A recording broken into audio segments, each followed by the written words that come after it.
हाय बच्चों, कैसे हो? सब बढ़िया, सब कुशल मंगल।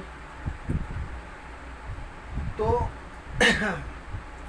आज का सबसे बड़ा जो टॉपिक है और जिसके लिए आज मैं आप लोग के सामने आया हूँ,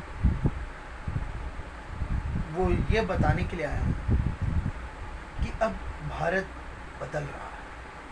अब भारत बदल रहा है। कहा जाता था 19वीं शताब्दी, सॉरी 18वीं शताब्दी अंग्रेज़ों के थी, इंग्लैंड का था। 19वीं शताब्दी अमेरिका का था। तो 20वीं शताब्दी भारत का।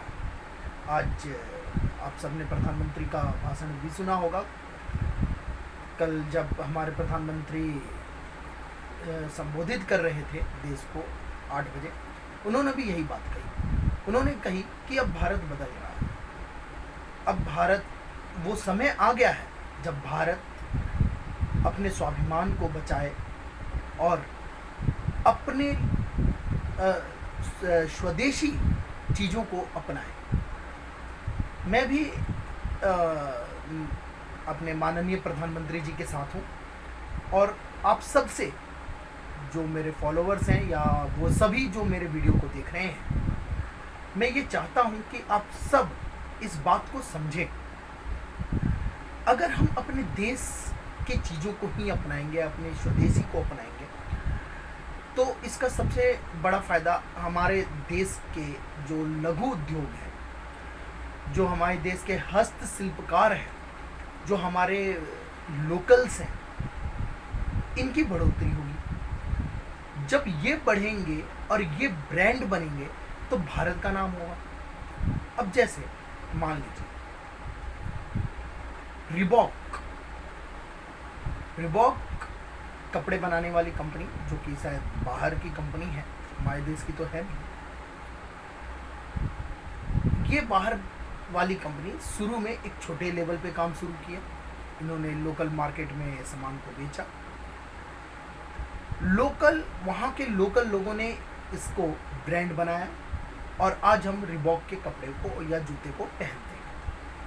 अगर हम अपने स्वदेशी चीज़ों को ही ब्रांड बना दें, जो कि देश विदेश में बिके, ना केवल भारत में बल्कि विदेशों में भी, यदि पतंजलि के सामान एक ब्रांड के रूप में बिके, एक अच्छा ब्रांड माना जाए, डाबर को एक अच्छा ब्रांड माना जाए और बैद्यनाथ के सामान को एक अच्छा ब्रांड माना जाए, खादी के कपड़ों को ब्रांड माना जाए, तो शायद वो दिन दूर नहीं जब भारत भी विश्व शक्ति का केंद्र बन गया। दूसरे विश्व युद्ध के बाद, जहाँ तक मैंने पढ़ा है और जहाँ तक मेरे ज्ञान का सवाल है, दूसरे विश्व युद्ध के बाद अमेरिका बहुत बड़ी शक्ति के बनकर के उभरा था। दूसरे विश्व युद्ध में अमेरिका एक बहुत बड़े आर्थिक शक्तिशाली देश के रूप में बन के उभरा था। अगर हम भी एक शक्तिशाली देश के रूप में बन के उभरना चाहते हैं, जैसा कि धीरे धीरे हो भी रहा है, और जब से हमारे माननीय प्रधानमंत्री मोदी जी इस मुहिम में लगे हैं और वो चाह रहे हैं कि हमारा देश भारत आगे बढ़े, तब से धीरे धीरे भारत विश्व शक्ति का केंद्र बनने की ओर अग्रसर है। और वो दिन दूर नहीं, और मुझे इस बात का यकीन है और पूरा यकीन है कि एक दिन जरूर ऐसा होगा जब भारत पूरे विश्व शक्ति का केंद्र हो, 5 ट्रिलियन इकोनॉमी हो, जीडीपी। कुछ दिन पहले मैंने पढ़ रहा था कि हमारे देश की जीडीपी इंग्लैंड की जीडीपी से अधिक होने वाली है। अब ऐसे ही देखिए ना, आप इस बात को जरा सोचें और समझें। जितनी विदेशी कंपनियां हैं, बड़ी कंपनियां, जितने बड़े आईटी कंपनियां हैं, वहाँ के सीईओ कौन है? एक इंडियन। अगर ये इंडियंस हमारे अपने ही देश में आकर के अपने टैलेंट का प्रयोग करें, तो वो टैलेंट जब हमारे देश में यूज़ होगा तो जाहिर सी बात है कि हमारा देश तरक्की करेगा। नासा में जो वैज्ञानिक हैं, उसमें से अधिकतर वैज्ञानिक हमारे भारत के हैं। अगर ये सारे वैज्ञानिक भारत में आकर के कार्य करें, तो भारत की विज्ञान की प्रगति को कौन रोक सकता है? जितने भी बड़े सीईओज हैं, अगर वो सीईओ अपने टैलेंट का प्रयोग भारत के लिए करें तो वो दिन दूर नहीं जब उद्योगों में भारत का नाम सब सर्वोत्तम हो। माननीय प्रधानमंत्री जी ने मैन्युफैक्चरिंग हब बनाने की बात की। मेक इन इंडिया का मतलब ही होता है मैन्युफैक्चरिंग हब। और हम चाहते भी हैं कि हर जगह मेड इन इंडिया का लेबल लगा। हम बड़े शौक से, जहाँ made in Japan, made in Korea, made in Germany's, हमें लगता है कि बहुत अच्छा ब्रांड है, बहुत अच्छी चीज़ है, हमें खरीदनी चाहिए। अब हमें ये सोच बदलनी होगी। अब हमें ये सोचना होगा कि जहाँ मेड इन इंडिया लिखा है, ये हमारे लिए एक बहुत बड़ी उपलब्धि है। मेड इन इंडिया लिखा है, इसका मतलब ये बहुत अच्छे सामान होंगे। कुछ दिन पहले मैं कुछ दोस्तों से बातें कर रहा था, और जब लॉकडाउन नहीं था और तब मैं अपने स्टूडेंटों से भी बात कर रहा था, तो मुझे इस बात का पता चला कि जब ये कहा जाता है कि लंदन इंस्टीट्यूट ने, हाँ मुझे याद आया, एक ऐड भी आता था लाइफ बॉय का, अगर आपको याद हो कि लाइफ बॉय में जो ऐड आता था उसमें क्या कहा जाता था कि लंदन मेडिकल इंस्टीट्यूट ने इसको प्रमाणित किया है। ये लंदन कौन होता है प्रमाणित करने वाला? हमारे देश में मैं क्या यूज करूँगा, या लंदन कौन होता है इससे प्रमाणित करने वाला? हमारे देश में भी मेडिकल संस्थान है, हमारे देश में भी रिसर्च होते हैं। अगर उन्होंने प्रमाणित किया हो तो हम उन्हीं का इस्तेमाल करें। तो आओ आज हम कसम खाते हैं और एक शपथ लेते हैं कि हम स्वदेशी अपनाएंगे। स्वदेशी अपनाओ, देश बचाओ। और मैं स्वयं ये चाहूँगा कि मैं खुद अपने परिवार में अपने आप के द्वारा अधिक से अधिक देसी और लोकल सामानों का प्रयोग करूँ। जितना अधिक मैं देसी और लोकल सामानों का प्रयोग करूँगा, हमारा देश तरक्की करेगा, और हमारी तरफ से, मेरे परिवार की तरफ से देश के प्रगति में यह एक योगदान होगा। और आप सबके प्रति यह जिम्मेदारी है, आपका यह कर्तव्य है कि आप स्वदेशी अपनाएं और देश के प्रगति में भागीदारी बनें। मैं माननीय प्रधानमंत्री जी और हमारे देश के अन्य गणमान्य जो व्यक्ति हैं, मैं उन सब का समर्थन करता हूं जो स्वदेशी अपनाने की बात करते हैं।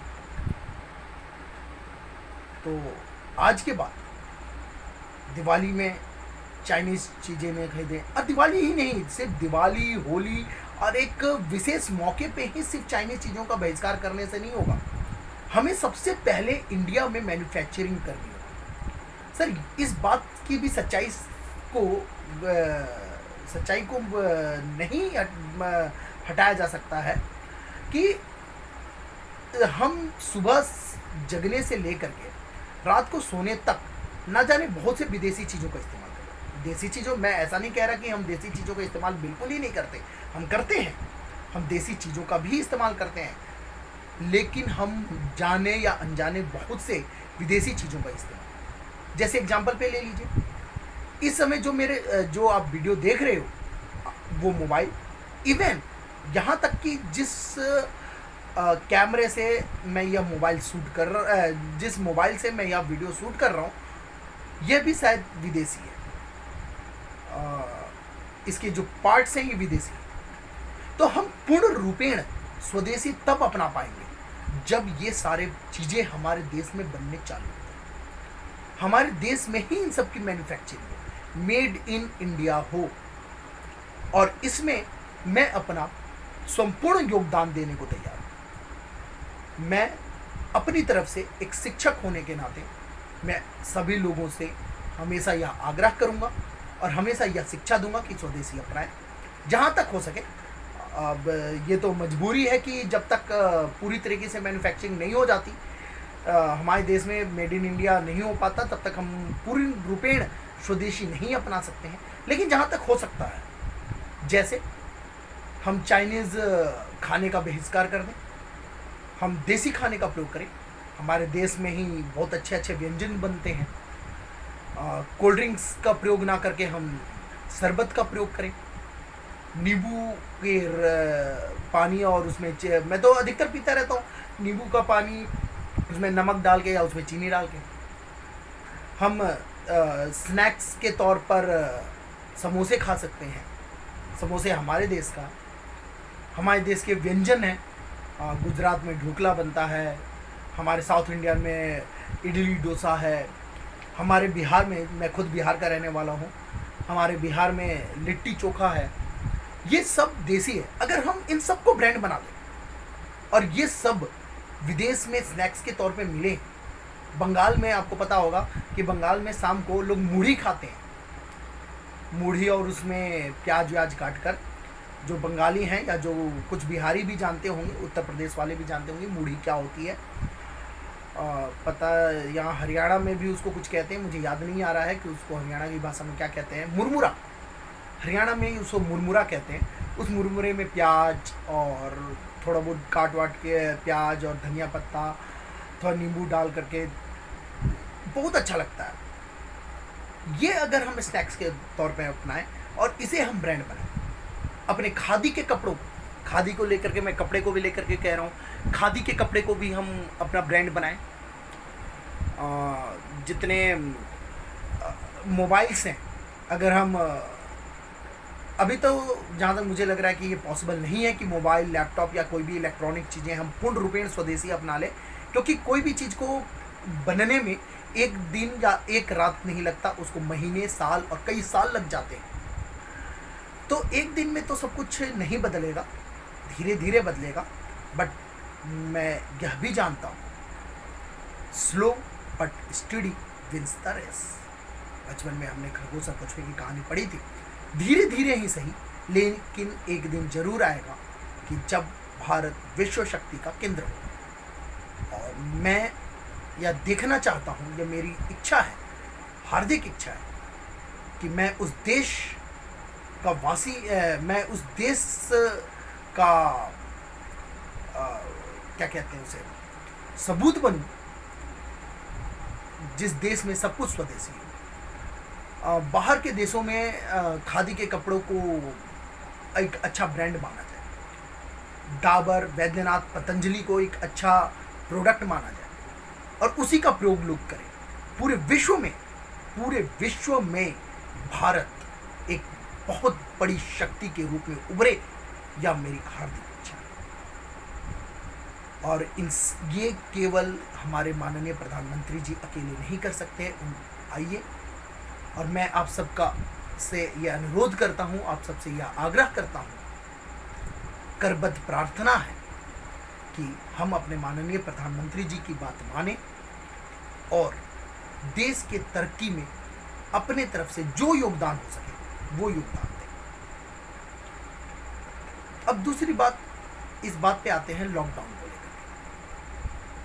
हमारे माननीय प्रधानमंत्री जी ने बहुत अच्छी बात कही कि इस लॉकडाउन ने हमें बहुत कुछ सिखाया है और एक मौका दिया है, अपॉर्चुनिटी दी है अपने कौशल को बढ़ाने के लिए और अपनी स्वदेशी को अपनाने के लिए, लोकल्स के बारे में समझने का मौका मिला है।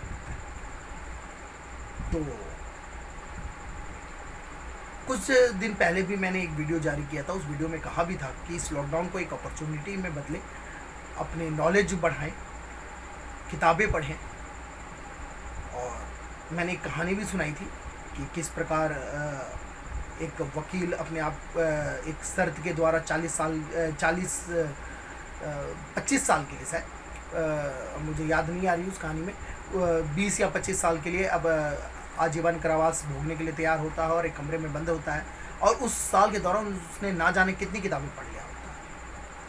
तो मैं यह चाहता हूँ कि आप सब भी अपने कौशल को बढ़ाएं, अपनी स्किल्स बढ़ाएं और उस स्किल का प्रयोग भारत के तरक्की में करें। एक फिल्म में बहुत अच्छा डायलॉग था कि जिस देश में एक पढ़ा लिखा नौजवान होता है, उस देश में एक दिमाग और 2 हाथ बढ़ जाते हैं। तो जो भी व्यक्ति, जो भी लड़के, जो भी बच्चे इस देश में पढ़ रहे हैं, मैं चाहूँगा कि वो हमारे ही देश में रहें, विदेश ना जाएं और हमारे देश में ही रहकर इस देश के लिए कुछ करें, अपने तरफ से योगदान। आपने सुना होगा कि जापान में या बाहरी देशों में लोग 8 घंटे तो अपने लिए काम करते थे, कुछ घंटे देश के लिए काम करते सर अगर ये हमारे देश में हो गया ना, तो मुझे पक्का यकीन है कि हमारे देश विश्व गुरु और विश्व शक्ति का केंद्र पक्का पक्का बनेगा। तो इसके लिए हमें खुद को सोचना होगा। ये कोई बाहर से हमें कोई आएगा नहीं बताने के लिए कि हम क्या करें क्या ना करें। तो बेटा बार बार मैं यही कह रहा हूँ, हमारे देश की चीज़ों को अपनाएं जहाँ तक हो सके, और अपनी स्किल्स, अपने कौशल का प्रयोग देश की तरक्की में करें। माननीय प्रधानमंत्री जी का साथ दें जैसा वो चाहते हैं। कहते हैं ना, अगर आप कमांडर की बात अच्छे से मानिएगा तो युद्ध जरूर जीतिएगा। चंद्रगुप्त मौर्य ने चाणक्य की बात मानी और एक बहुत बड़े साम्राज्य का राजा बना। आप सब राजा, आप सब राजा हो। आप सबके अंदर एक चाणक्य और एक चंद्रगुप्त छिपा है। अपने अंदर छिपे हुए चाणक्य को, अपने अंदर छिपे हुए चंद्रगुप्त को जगाइए।